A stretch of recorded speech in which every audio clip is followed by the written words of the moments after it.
Bismillahirrahmanirrahim. Assalamualaikum warahmatullahi wabarakatuh.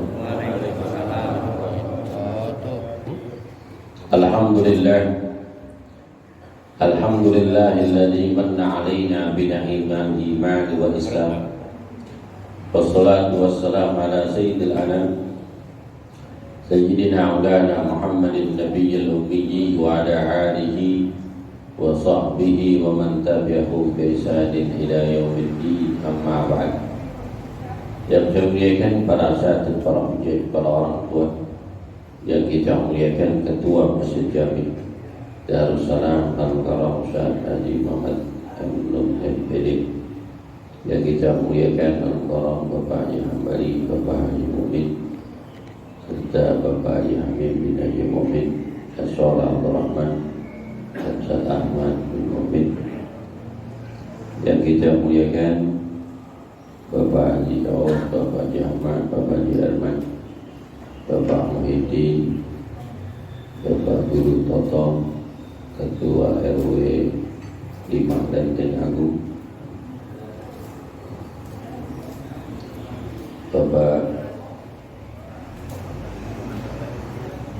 Bapak Anton, dan seluruh jamaah yang kita muliakan, yang kita hormati. Mohon maaf tidak menyebutkan satu persatu, namun hormat ta'zim kepada beliau tidak mengurangi sedikit pun. Alhamdulillah wa syukurillah, puja serta syukur kita panjatkan kepada Allah Subhanahu wa taala atas nikmat anugerah yang Allah berikan kepada kita. Alhamdulillah, di pagi ini kita sama-sama telah hadir di Masjid Jami Darussalam dengan iringan doa. Mudah-mudahan langkah kaki kita senantiasa dijatuhkan amal ibadah insyaallah Subhanahu wa taala. Mudah-mudahan seluruh jamaah yang hadir di sini dan seluruh donatur yang telah memberikan sebagian hartanya dalam kegiatan rutin di Masjid Jami Darussalam, mudah-mudahan Allah panjangkan umurnya, Allah berkati, Allah sempurnakan kesehatannya, Allah kabulkan hajat dunia dan hajat akhirat. Al-Fatihah. Assalamu alaikum warahmatullahi wabarakatuh. Wal hidayah wal barakah wa dhurumum bi ta'atillah rasulih wa sallam qasidah bi jabdini abdiyami wa sallallahu ila wujhi syafina rasulillah Muhammad bin Abdullah sallallahu alaihi wasallam summa ila arwah bahi wa ikhwan min al-anbiya wal muslimin wa awliya wa syuhada wa syuhid summa ila sayyidina Muhammad bin Isa sayyidina Muhammad bin Ali ba'da wa ismu syuhud wa syafil qadir ولو شهد الإمام علي في الله بعبد الجادر بن أحمد بالبني والإمام علي في الله بإسلام عبد الله بن عبد الجادر الإمام علي في الله بعبد الله بن الشاطر الإمام علي بن حسن بن شاطر وسلطان علي بن شعر عبد الشافعي جعفر بن أحمد بن شرفي وإلى الإمام علي بن علي محمد بن حبيب الإمام علي بن عبد الله بن محمد بن شهاب الإمام علي بن الله وتعالى رسول وجميع أنواع آبائنا وأمهاتنا كلهم شهر رحمة وإلى الفاتحة. أعوذ من الشيطان الرجيم. بسم الله الرحمن الرحيم. الحمد لله رب العالمين الرحمن الرحيم مالك يوم الدين إياك نعبد وإياك نستعين اهدنا الصراط المستقيم صراط الذين أنعمت عليهم غير المغضوب عليهم ولا الضالين. Jamaah ini yang di tengah jangan numpuk-numpuk, mohon maaf, ke belah kiri kosong. Ayo, jangan numpuk-numpuk. Nanti ada kantin datang. Akhirnya ngajinya diubah karena kerumunan. Ayo maju.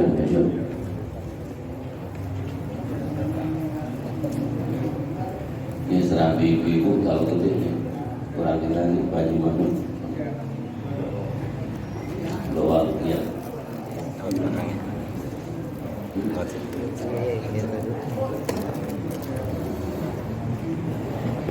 Bismillahirrahmanirrahim. Qala musannif rahimallahu ta'ala wa nafa'ana fi ulumi fid darain ila annahu babu tafakkuri fi 'azamil makhluqatillahi ta'ala wa fana'ud dunya wa ahwalul akhirah wa sairul umuri imma wa tasdid nafsi wa ta'dibiha wa hamdiha 'ala al-istiqamati. Babu tafakkuri fi 'azamati makhluqillah. Bab tafakkur merenungkan besarnya ciptaan Allah Subhanahu wa taala dan hancurnya dunia wa ahwalul akhirah dan keadaan alamul akhirah, dan semua perkara hancurnya dunia dan keadaan yang menakutkan kelak di akhirat dengan taksir nafsi, dengan tahdibnya, dengan mendidik jiwa dan membawa jiwa itu kepada jalan istiqamah. Wa qala Allah ta'ala innama ya'idukum biwahidatin an taqumu lillahi masna wa furada thumma tatafakkarun. Wa qala Allah ta'ala inna fi khalqis samawati wal ardi wa ikhtilafil laili wan nahar la ayatin liulil albab alladhina yadhkuruna Allah qiyaman wa qu'udan wa 'ala junubihim yatafakkarun bi khalqis samawati wal ardh rabbana ma khalaqta hadza batila subhanaka faqina adzabannar. Bab tafakkur, bab merenungkan besarnya ciptaan Allah Subhanahu wa taala dan hancurnya dunia dan hal-hal yang menakutkan nanti di negeri akhirat. Kita dianjurkan untuk tafakkur, merenungkan keagungan dan kebesaran Allah Subhanahu wa taala yang telah Allah ciptakan di alam nyata ini. Untuk merenungkan begitu dahsyatnya ciptaan Allah Subhanahu wa taala, melukiskan keagungan dan kebesaran, tanda-tanda keesaan ketuhanan yang Maha Esa.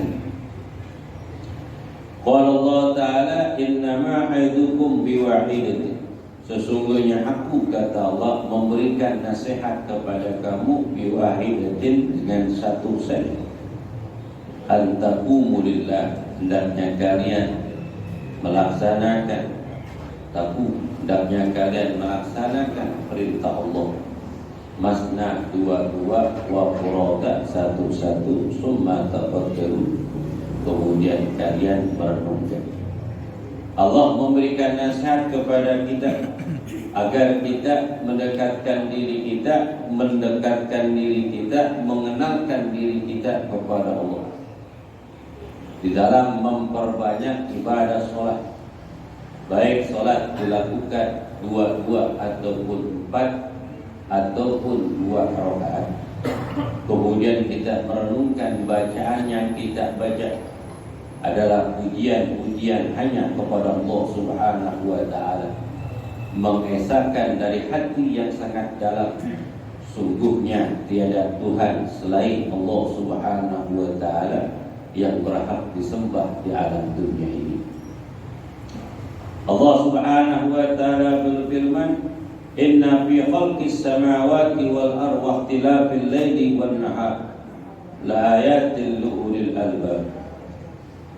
Sesungguhnya di dalam ciptaan langit dan bumi dan silih bergantinya malam dan siang suatu tanda-tanda kebesaran Allah bagi manusia yang mau berhidup. Tanda kebesaran Allah Ta'ala adalah apa yang telah Allah ciptakan. Langit dan bumi ini suatu kebesaran, keagungan Allah Subhanahu wa Ta'ala yang Allah ciptakan di alam dunia yang nyata. Kita lihat begitu besar keagungan kebesaran Allah yang Allah ciptakan langit tanpa tiang, dan tidak ada sedikit pun langit yang tidak seimbang walaupun tidak diciptakan tiang di alam dunia ini untuk memopong tuh yang namanya besarnya nanti. Kita lihat ada gak sesuatu yang mirip ciptaan Allah Subhanahu wa Ta'ala? Itu tidak ada.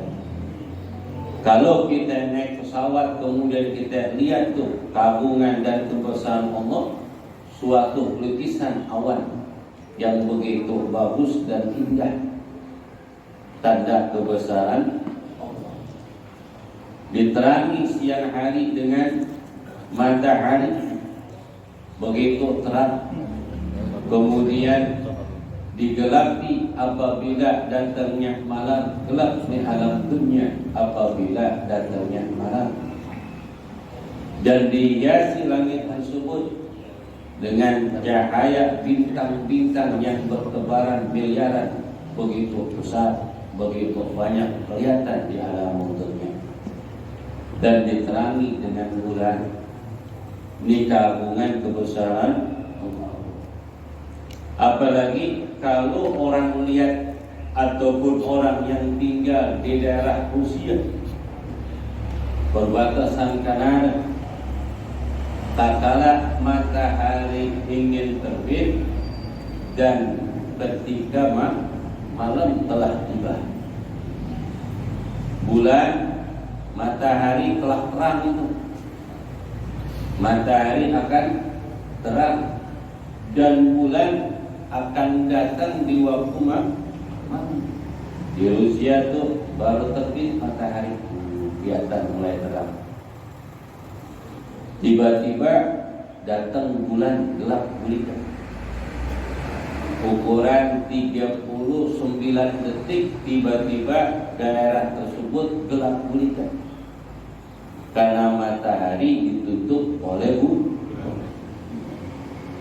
30 detik kemudian gelap, matahari mulai kelihatan tatkala bulan telah melewati matahari tersebut. Negara sebelahnya tiba-tiba menjadi malam. Itu tanda kebesaran Allah Subhanahu wa Ta'ala, antara malam dan pagi, antara Rusia dan Amerika. Itu tanda kebesaran Allah Subhanahu wa Ta'ala. Apabila datang waktu malam, mana waktu siang? Apabila siang telah datang, mana waktu malam?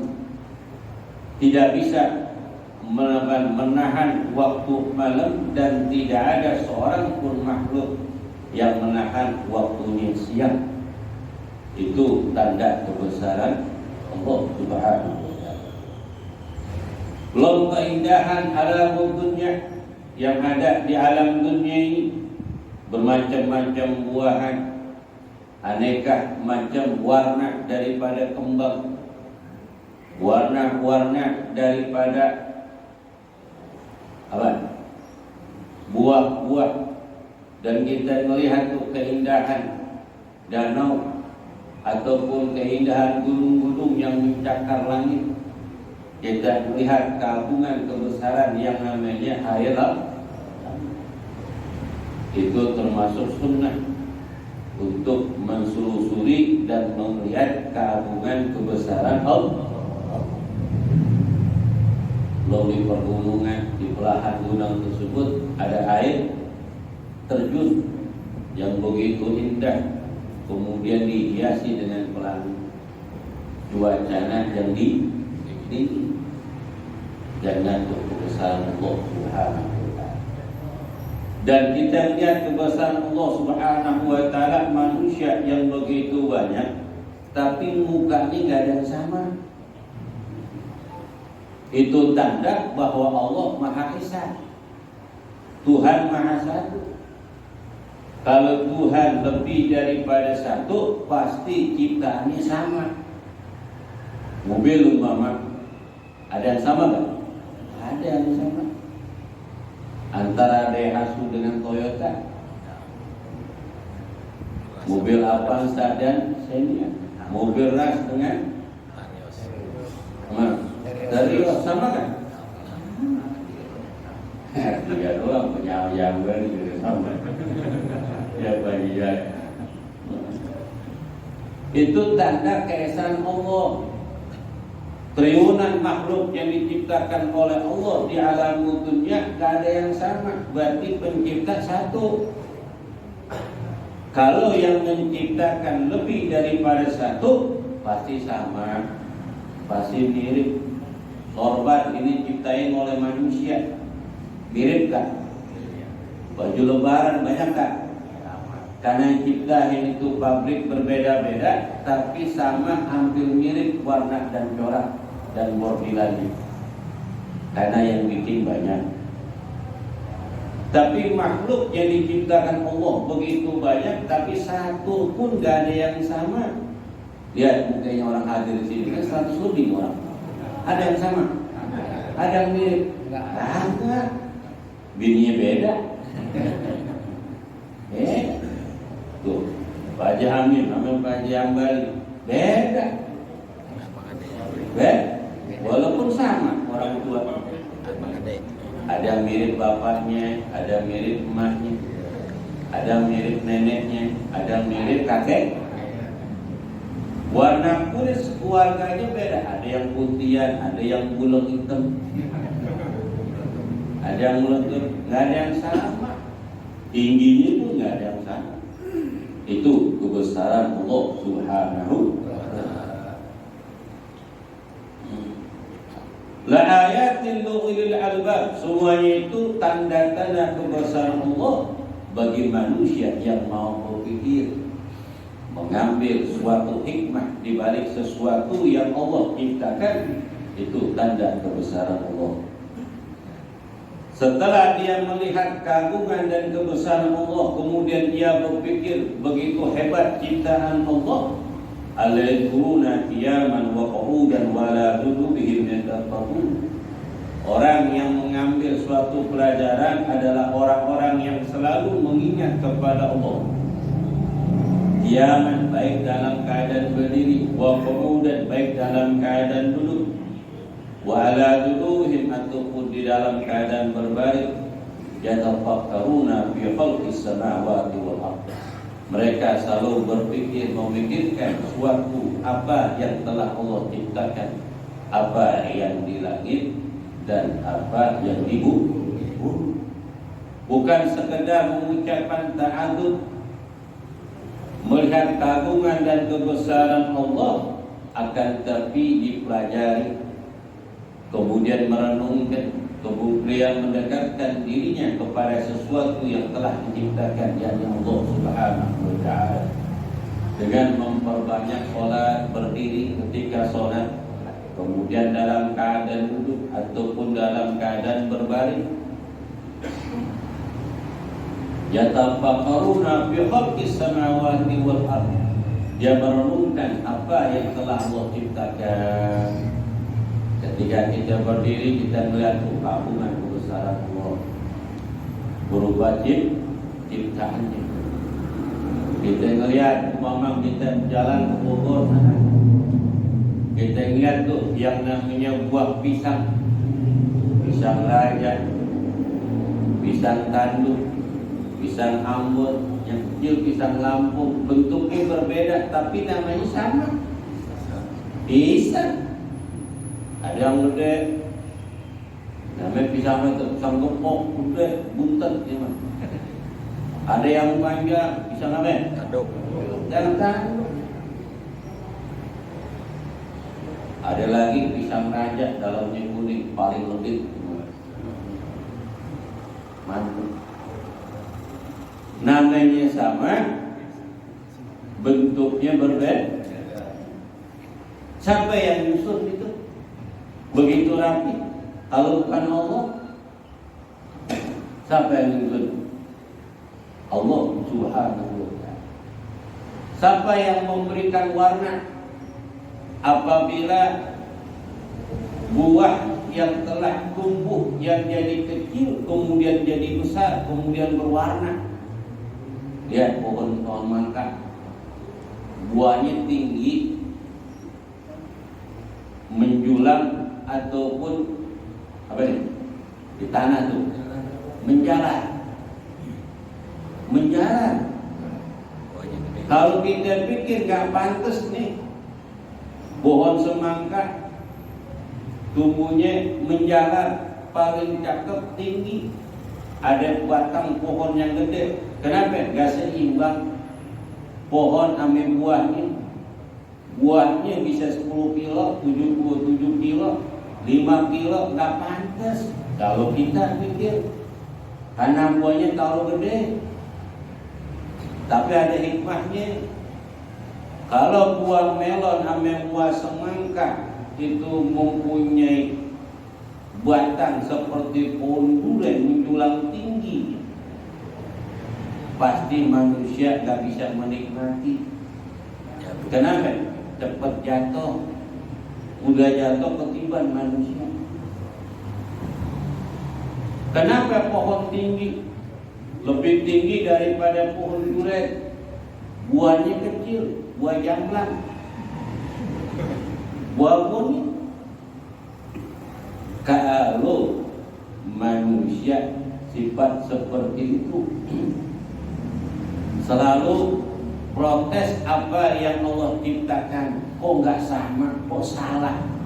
Tapi kalau Allah ciptakan sesuatu yang Allah kehendaki, ma khalaqallahu batila, tidak ada yang sia-sia yang Allah ciptakan. Kalau buah kuning gede itu buahnya tinggi, orang bakalan ketiban. Buah jamblang, buah jamblang. Nah, sekarang susah nyarinya, pohonnya susah nyari. Buah jamblang itu tinggi banget, tapi buahnya kecil. Sama seperti anggur jamblang itu namanya anggur Betawi. Anggur Betawi dulu waktu tahlilan makannya jamblang. Dulu anggur agak ada, jarang orang beli. Kalau sekarang tahlilan di mana ada anggur nih. Karena anggur itu buah surga, kesertaan para nabi dan rasul. Makan buah. Kalau makanan orang Betawi itu omong-omong, buahnya buah cabai, ayo. Tuh makanan orang dulu, sekarang udah nggak ada. Kita renungkan kebesaran Allah. Kita ingat tuh buah semangka, kulitnya berwarna hijau. Kenapa? Buahnya dalamnya berwarna merah. Warna merah. Siapa yang kulasin? Siapa yang warnain? Siapa yang ngasih gula? Kadang ada yang berbiji, ada yang kagak biji. Itu kebesaran Allah. Lihat buah durian, kulitnya tajam, tapi nggak disangka dalamnya legit banget. Betul? Tuh, ada biji lagi. Subhanallah. Lihat buah donglong, kenapa ada durinya di dalamnya? Kan aneh, kulitnya halus, kenapa dalam ada duri? Kenapa buah durian kulitnya tajam, dalamnya legit? Itu tanda kebesaran Allah. Allah kepengen, Allah ciptakan kita sebagai renungan. Begitu hebat ciptaan Allah Subhanahu. Apalagi kalau kita ke laut itu, udah ke laut, apa itu namanya orang muda sana kering. Itu melihat tuh yang namanya ikan-ikan. Parang, indahan di situ. Jangan ke masjid mulu, masjid musola, gue suruh ngaji, jalan.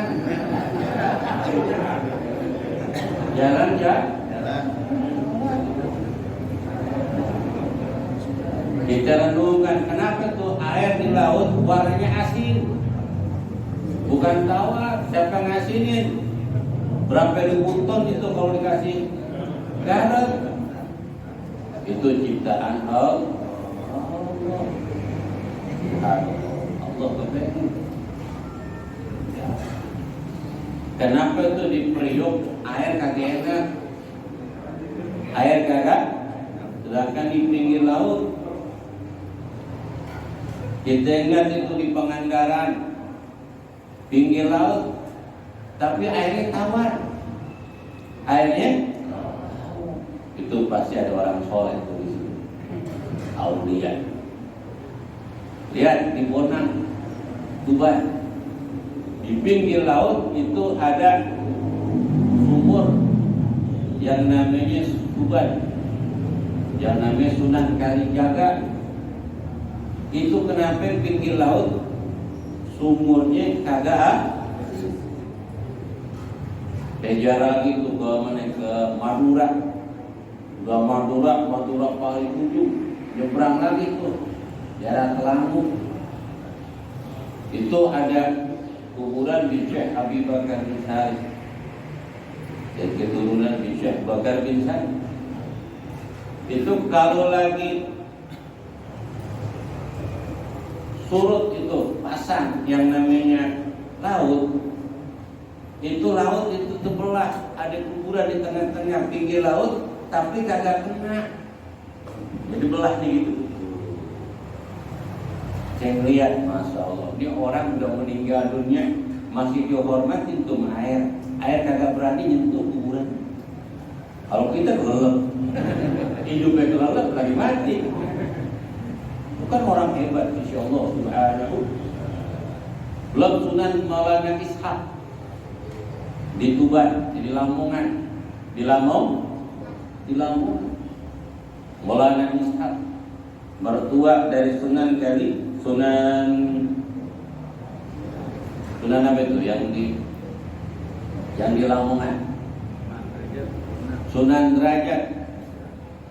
Itu di pinggir laut ada apa?